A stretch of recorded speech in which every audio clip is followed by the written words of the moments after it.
Баршаңызға қайырлы күн. Менің арнама қош келдіңіздер. Бүгінгі видеода қазақтың нағыз қазы қартасын дұрыс тұздап, айналдыру жолымен бөлісетін боламын. Видеоны соңына дейін қарап, арнамнан алыстамай жасалу жолын тамашалаңыздар. Қазы айналдыру үшін бізге жылқының еті мен шегі қажет болады. Осылай дәл видеода көріп отырғандарыңыздай, алдын ала қазыға дайындап алған етімізді сүйегімізден және де майынан осылай біркелкі етіп ажыратып аламыз. Кей өңірлерде қазыны айналдыру барысында осылай сүйегінен еті мен майын ажыратпай, бүтіндей шектің ішіне салып жатады. Видео ұнап жатса, қазақша контентті қолдай отыра каналыма тіркеліп, лайк басып, пікіріңізді қалдыра кетіңіз. Әрбір пікір мен үшін өте маңызды. Қазы тұздау үшін бізге үккіштен немесе ет тартқыштан өткізілген чеснок, қара бұрыш және де тұз қажет болады. Осылай барлығын бір ыдысқа салып, қасығымыздың көмегімен осылай біркелкі масса болғанша жақсылап араластырып аламыз. Шегін алдын ала 5-6 қайтара салқын тұзды сумен жуып аламыз. Шектердің ішін кеңейту үшін және иісі мен дәмін алу үшін ашылған пиязды шектің ішінен жүргізіп өтеміз. Майлы жерін сыртқы бетіне қалдырып, шектің ішін етке толтырамыз. Қазымыздың сыйымдылық шамасына қарай етімізді дайындап аламыз.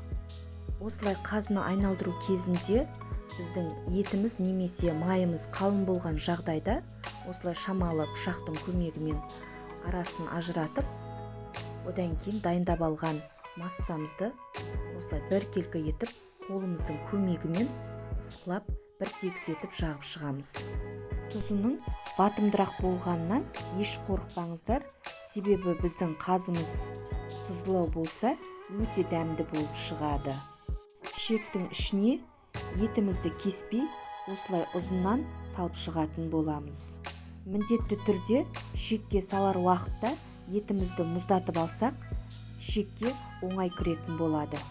Қазы айналдыру үшін қажетті заттар тізімі мен мөлшерін төменде описание бөліміне жазып қалдыратын боламын. Дәл сол жерге кіріп қарасаңыздар болады. Менде шек аздау болып, ет артылып қалғандықтан осылай қалғанын қартаның ішіне айналдырып қойдым. Қартамызды да осылай жақсылап жуып тазалап алып, майлы бөлігін ішіне қаратып, одан кейін артылып қалған етімізді осылай ішіне тығыздап салып шығамыз. Және де екі шетін жібіміздің көмегімен бекітіп шығамыз. Осылай дайындап алған қазыларымызды суынан сорықтыру үшін жайып аламыз. Одан кейін сүрлесеңіздер болады. Міндетті түрде шектің ішін толтырып алғаннан кейін шектің екі ұшын жіптің көмегімен немесе ағаш таяқшаның көмегімен бекітіп аламыз. Одан кейін бекітіп алған жерін жіппен тығыздап байлап шығамыз. Дастарханымыздың сәні мен көркін келтіретін қазы қартамызды кез келген холодный закуска ретінде дастарханымызға да ұсынсақ болады.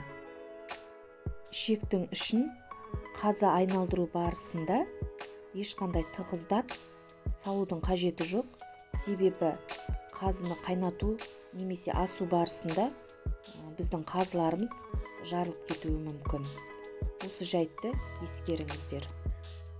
Менің сіздермен бөлісіп жатқан қазы айналдыру әдісі ұнап жатса, каналыма тіркеліп, лайк басып және де өз пікірлеріңізді қалдыра кетіңіздер.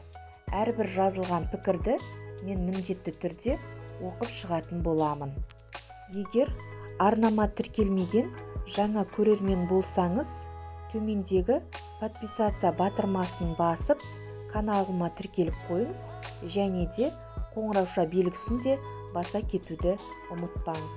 Сонда менің әрбір салған видеом сізге бірінші көрінетін болады.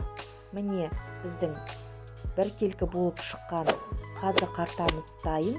Дәл осы рецептпен сіздерге де жасап көруге кеңес беремін. Назарларыңызға үлкен рахмет. Сіздермен болған Гүлнұр, ал бізге ас болсын.